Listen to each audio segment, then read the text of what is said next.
क्या आप जानते हैं कि आपके सबसे करीबी 2 रिश्तों में अगर ये एक चीज कॉमन है तो आपको सोराइसिस होने के चांसेस 50% तक बढ़ सकते हैं। जी हाँ, एक ऐसा फैक्टर जो आपके सोराइसिस होने के चांसेस को बढ़ा सकता है। उसके बारे में बताएंगे जरूर, लेकिन इस वीडियो के अंत तक आपको बने रहना होगा। और हाँ, अगर स्किप करोगे तो बहुत कुछ मिस करोगे, यानी कि बहुत सी जरूरी जानकारी जो आपको पता होनी चाहिए उसे आप मिस कर सकते हैं। नमस्कार, मैं हूं अनीता शर्मा और सेहत की पाठशाला में आपका स्वागत है। आज का पाठ सोराइसिस पर। क्योंकि सोराइसिस स्किन से संबंधित समस्या है तो सबसे पहले समझते हैं स्किन को ही। त्वचा की प्रमुख 3 लेयर होती हैं। एपिडर्मिस शरीर की सबसे बाहरी लेयर होती है। त्वचा के अन्य 2 लेयर्स के नाम है डर्मिस और हाइपोडर्मिस। एपिडर्मिस त्वचा की सबसे पतली और सबसे बाहर वाली लेयर है। ये शरीर को नुकसान से बचाती है और शरीर को हाइड्रेट भी रखती है। इसमें ही मेलानिन होता है जो आपकी त्वचा का रंग निर्धारित करता है। एपिडर्मिस कुछ सेल्स से बनी होती है जिन्हें केराटिनोसाइट्स कहा जाता है। ये एपिडर्मिस के ठीक निचली तरफ बनने शुरू होते हैं। ये लगातार डिवाइड होकर बनते रहते हैं और इस दौरान अपनी जगह बनाने के चक्कर में पहले से बने हुए पुराने सेल्स को ऊपर की तरफ धक्का देते हैं और यही पुराने सेल्स जब तक स्किन के सरफेस तक पहुंचते हैं, यानी कि धक्का खाते खाते ये मर चुके होते हैं। और ये वही सेल्स हैं जिन्हें हम डेड स्किन सेल्स कहते हैं। अब जरा कच्चा चिट्ठा खोलते हैं सोराइसिस का। तो सोराइसिस जो है वो इम्यून सिस्टम में मौजूद व्हाइट ब्लड सेल्स की समस्या के चलते होता है, जिन्हें टी सेल्स भी कहा जाता है। टी सेल्स हमारे शरीर में इम्यून सिस्टम का एक बेहद ही महत्वपूर्ण हिस्सा है। एंटीबॉडी बेहद कमजोर होने पर भी शरीर में मौजूद यही टी सेल्स हमारी रक्षा करते हैं और बाहरी खतरों से हमें बचाते हैं।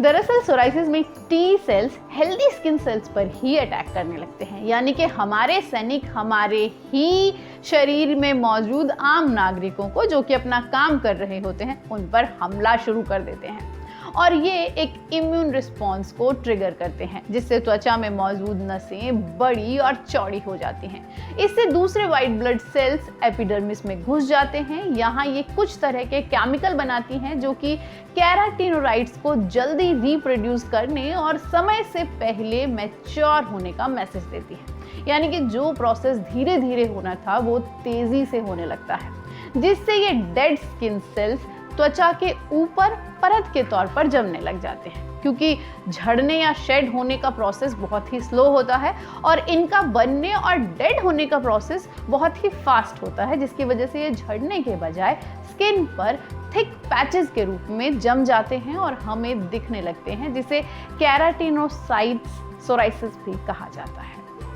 अब डॉक्टर से समझते हैं सोराइसिस के लक्षण और इलाज के बारे में हमारे पाठ डॉक्टर की सलाह में। सोराइसिस एक क्रॉनिक डिसऑर्डर है, एक ऑटो इम्यून डिसऑर्डर है। मतलब आपकी बॉडी की एंटीबॉडीज़ ही आपकी बॉडी को नुकसान पहुंचाती हैं। इसके अंदर बॉडी के अंदर इन्फ्लेमेशन होती है और सोराइसिस के कई टाइप हैं। सबसे कॉमन टाइप जो हमें प्रैक्टिस के अंदर दिखता है उसे हम प्लाक सोराइसिस कहते हैं। प्लाक सोराइसिस के अंदर जैसे मैंने बताया आपको रेड या लाल रंग के प्लाक्स मिलेंगे जिसमें सिल्वरी स्केल मतलब चांदी के स्केल्स आपको मिल जाते हैं। ये आपके यूजुअली इन्वॉल्व होते हैं, आपकी नी आपकी इन्वॉल्व होती है इसके अंदर और आपकी एल्बो इन्वॉल्व होती है या बैक इन्वॉल्व होती है। मतलब जो आपकी एक्सटेंसर सर्फेसेस हैं, आपकी नी, एल्बो, बैक, इसमें आपको चांदी के रंग के स्केल्स मिलेंगे एक एरिथेमेटिस बैकग्राउंड पे, मतलब एक लाली वाले बैकग्राउंड पे। फिर एक सोराइसिस होता है जिसे हम गट्टेड सोराइसिस कहते हैं। मैंने आपको बताया था कि जैसे आपको कभी गला खराब हो तो उसके बाद सोराइसिस आ सकता है, तो वो गट्टेड सोराइसिस आता है जिसमें आपको ड्रॉप लाइक लीजन्स, लाल रंग के ड्रॉप लाइक लीजन्स पूरी बॉडी पे आ जाएंगे। उसके बाद एक सोराइसिस जो सीवियर सोराइसिस हम मानते हैं वो पस्चुलर सोराइसिस होता है, जिसमें पस वाले लीजन्स आपकी बॉडी पे आ जाएंगे एक लाली के बैकग्राउंड में, मतलब एरिथेमेटिस बैकग्राउंड में पस्चुलर लीजन आ जाते हैं।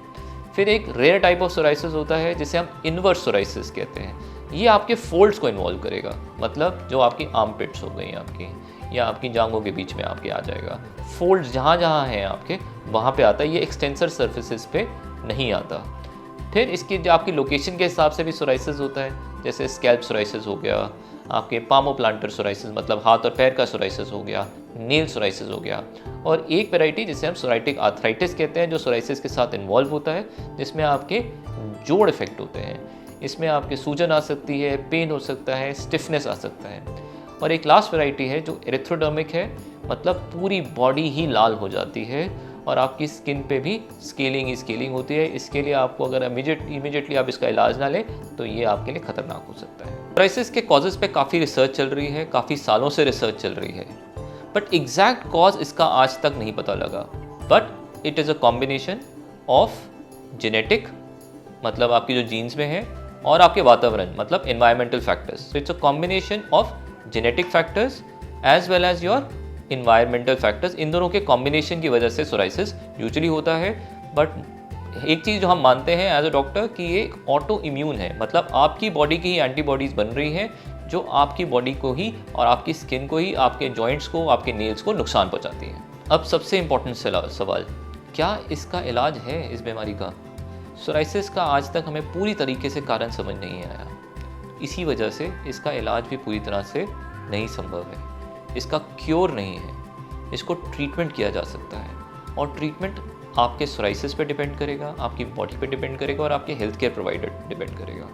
सबसे इम्पॉर्टेंट चीज़ है कि आप हमेशा एक त्वचा रोग विशेषज्ञ मतलब डर्मेटोलॉजिस्ट से ही मिलें इस चीज़ के लिए। 90% लोग पहले कहीं क्वैक के पास चले जाते हैं या एक जनरल प्रैक्टिशनर के पास चले जाते हैं और फिर एक्सपेरिमेंट होता है। उसमें कई बार पेशेंट को सिस्टमिक स्टेरॉइड्स दे दिए जाते हैं जो उसको नुकसान पहुंचा सकते हैं। तो हमेशा सबसे इम्पॉर्टेंट चीज़ जो इसके विशेषज्ञ हैं, त्वचा रोग विशेषज्ञ, उन्हीं से मिलें। सोराइसिस का ट्रीटमेंट लोकलाइज भी होता है, जिसमें हम टॉपिकल कॉर्टिकोस्टेरॉइड्स देते हैं, कैल्सिन्यूरिन इनहिबिटर्स देते हैं और कैल्शियम पोर्ट्रायोल देते हैं। यूवी बेस्ड ट्रीटमेंट भी हैं, जिसमें आपका अल्ट्रावायलेट यूवीबी थेरेपी दी जाती है, पूगा थेरेपी दी जाती है। इम्यूनोसप्रेसेंट्स एंड इम्यूनोमॉड्यूलेटर्स भी देते हैं, जैसे मीथोट्रेक्सेट हो गया या साइक्लोस्पोरिन हो गया।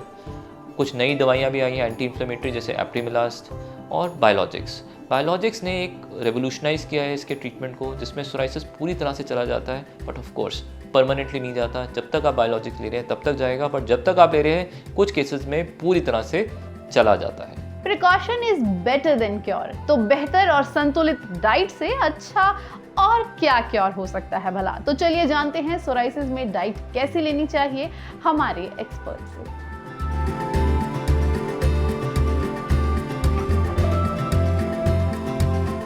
डाइट क्या चीज़ें अवॉइड करनी चाहिए सोराइसिस में?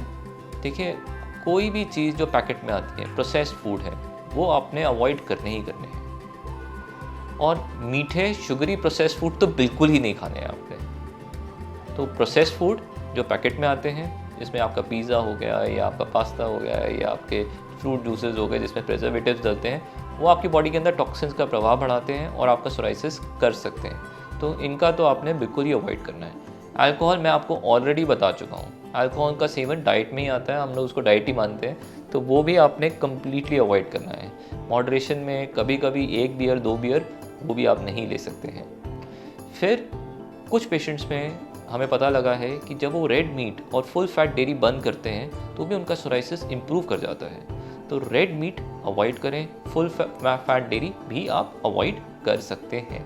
ग्लूटेन फ्री डाइट भी थोड़ी सी बेटर रहती है, तो जो बहुत मुश्किल है कुछ पेशेंट्स के लिए कि वो मतलब रोटी तो खानी है, बट थोड़ा सा उसका भी संबंध इसमें से मिला है। जैसा कि हमने बताया, ये एक ऑटो इम्यून रोग है, ऐसे में पूरा ध्यान जाता है आपके बेहतर इम्यून सिस्टम पर। तो चलिए जानते हैं सोराइसिस को बेहतर करने के लिए योग के पिटारे में क्या है हमारे अगले पाठ योग से निरोग में।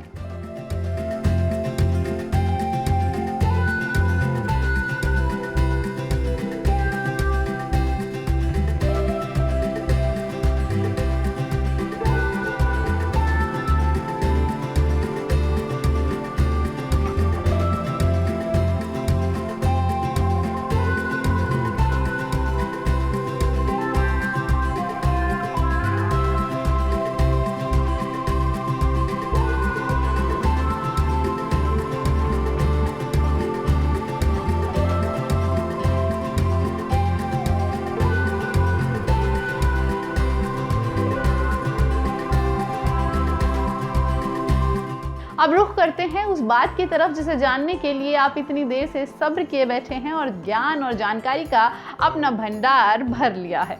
अब आगे बढ़ते हैं और जानते हैं कि वो कौन सी बात है जो सोराइसिस होने की संभावना को 50% तक बढ़ा देती है, हमारे अगले पार्ट हेल्थ ट्रिविया में।